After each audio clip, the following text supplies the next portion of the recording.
What do you think moves price action in the market from one value area to another? It's the unfilled orders of the smart money. Today I'm showing you how to take advantage of these orders and how to combine supply and demand zones with trading indicators to find the best signals. So, if you could, like, subscribe to the channel and stick around for the full video. By analyzing supply and demand, you basically try to anticipate where the unfilled orders of the smart money are located in the market. The plan is to enter the market where the smart money have their unfilled orders and be a participant along with them. Knowing when the smart money liquidity providers are moving the markets is critical, so you can be there to ride along with them. So this is the mindset you must have. You enter where and when the liquidity providers, the smart money, are providing liquidity. Everything you see on the chart to the left has already taken place. The only thing that matters is where those unfilled orders are resting in the market, because that is where price action goes to and takes off from. Let us start with different methods of identifying and plotting areas of supply and demand. The easiest zone to spot is when you have an obvious change in the direction of the trend. For a supply zone, you need 2 points. First, the exact point the market dropped quickly out of a small range. I use the price open of the last bullish candle before the drop. And the second one uses the highest candle wick of the range. For a demand zone, you find the point the market rose quickly out of a small range, meaning the open price of the last bearish candle before the price increase. And the second point is the lowest candle wick of the range. In both cases, you look for a large candle body or a gap away from the zone as a future indication of how strong the price action is in that value area. The next method of identifying zones is to look for an area where price has been trading sideways and in a narrow range for several bars, and then dramatically shoots away from that range. On the left side of the chart, we see price trading in a narrow range for several bars, and then drops dramatically. The next time price came into the zone, the trend reversed, giving us a short opportunity. The third method is to look for areas of indecision, ranging periods or small corrections during a strong downtrend for a supply zone, or ranging periods or small corrections during a strong uptrend for a demand zone. These are the rally-based rally and the drop-based drop structures. The last method is by looking for gaps. When a stock gaps either up or down, there has been a sudden change in the balance of supply and demand. The price it gapped from is very likely to be a strong supply or demand zone. Watch this video if you want to learn more about market structures in supply and demand trading. When price action comes back and revisits the value area again in the future, you will be there waiting for a reaction. You must anticipate several things. Who is in control right now? How do trend waves relate to each other? Is momentum gaining or losing strength? How is the price reacting around previous highs and lows? These are important clues that will help you understand the buyer and the seller dynamics. After you identify the zone, watch for how far price action breaks into the value area on the first retracement. If price action doesn't quite reach the value area, there may be more unfilled orders left at the value area, and price could come back here to fill more orders. Very important, the first retrace back to the value area is the highest probability of a trade working out. On the second or the third retest, the probability of the trade working out decreases. A supply and demand level becomes invalid once price action breaks through and closes above or below the tested level. This is because all orders that were left at that level have been absorbed, thus the candle can close above the value area. What happens when a value area is not fresh and price has been back to it one or more times? Chances are price will trade through the value area because all of the previous orders that were placed there have been filled or absorbed.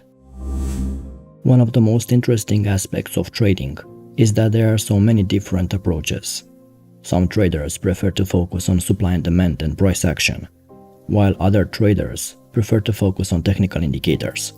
As price action traders, we basically have two ways to trade, with or without a confirmation signal.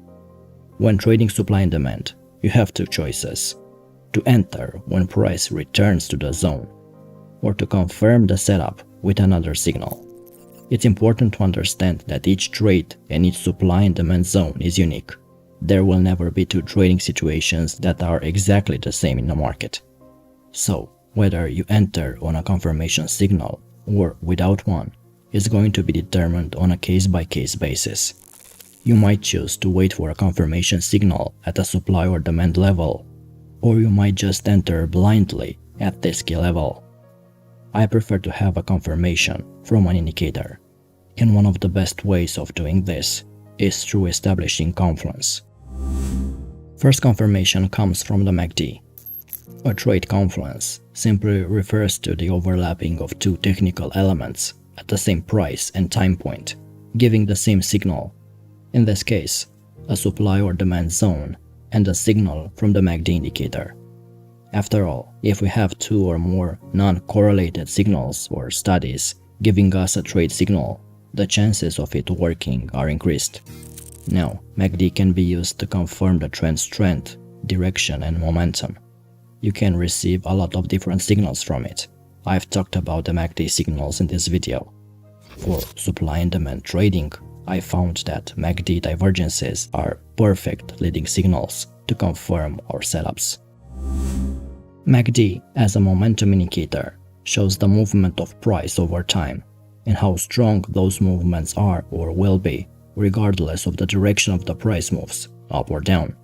A divergence refers to any instance where the price reaches a new high or new low, but momentum, as illustrated by the MACD, doesn't reflect the same extreme. When price and momentum diverge, it typically indicates that the market is primed for a reversal. Here we have a demand zone on the Euro-Yen on a daily time frame. When using MACD divergences with supply and demand zones, I use a multiple time frame approach. There are two major rules for a multiple time frame analysis. Larger time frames establish and dominate the trend, and reversals start from the smaller time frames and continue upwards. So, you find your supply and demand zones on the higher time frames, the daily chart. Then you move to a lower time frame, in this case the 30-minute chart, to find the MACD entry signal. This is very important. You watch for price action to turn on a lower time frame, but at a higher time frame supply or demand area. And when trend is changing, you look at the higher time frame to see where the previous value area was, because price should go there on the lower time frame chart. On the 30-minute chart, we noticed that the MACD as a momentum indicator turned to the upside or no longer continued to follow the downward price movement. It means that the indicator diverged from the price movement and shows that the momentum of the current price movement was failing. We also had an engulfing candle rejecting the area, which is the third confluence factor in this setup. This was a valid trade and we entered right after the rejection with a stop loss below the engulfing bar. Here we have another demand zone on the pound dollar on the daily time frame. Again, we'll use a multiple time frame approach. The daily chart on the right, the larger time frame, will establish the trend, and reversals start from the smaller time frames first and continue upwards. On the 30-minute chart, here's the MACD divergence inside the demand zone, which means that momentum of the current price movement was failing. The MACD histogram turned positive, another bullish confirmation. Price then started to make higher highs and higher lows, another bullish sign. As it checked many confluence factors, an entry inside the demand area turned out to be a great trade. It goes without saying, you can replace the MACD with any other momentum indicator. If you don't like it, use the RSI instead for spotting divergences, for example.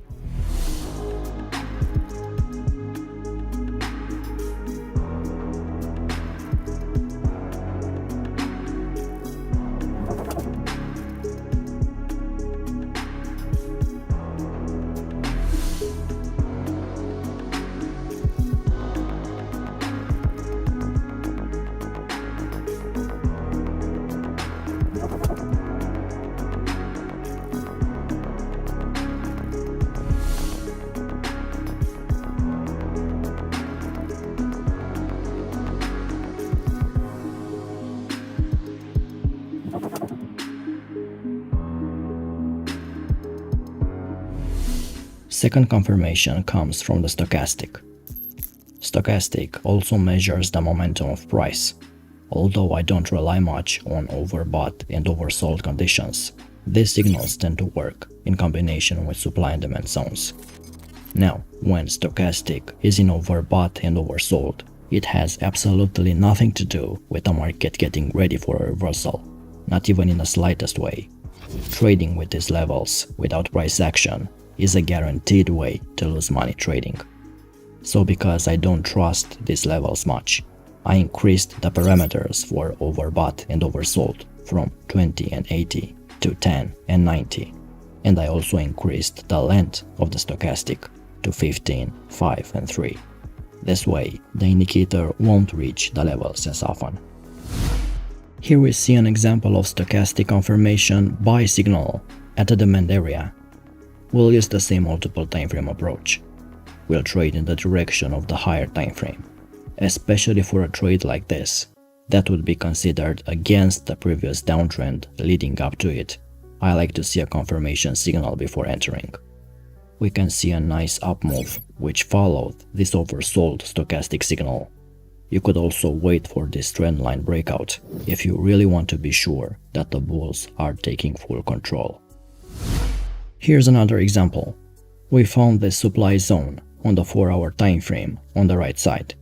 On the 30-minute time frame, on the first retest of the supply zone, stochastic was well over 90 and price found new sellers in this area. We had a nice swing to the downside. We even had a third and a fourth retest of the area.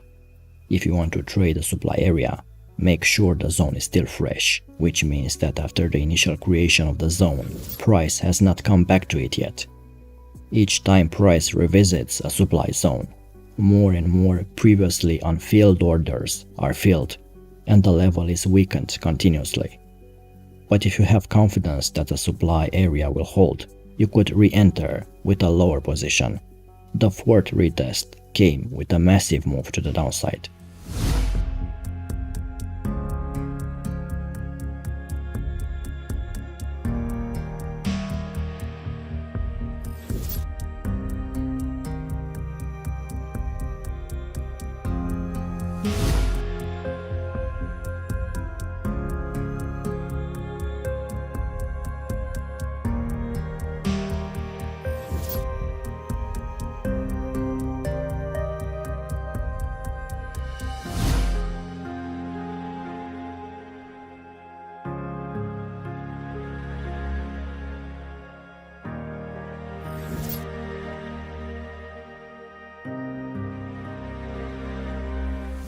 If you learned something new, please hit the like button, since it really helps us out, and subscribe to stay up to date with our latest releases.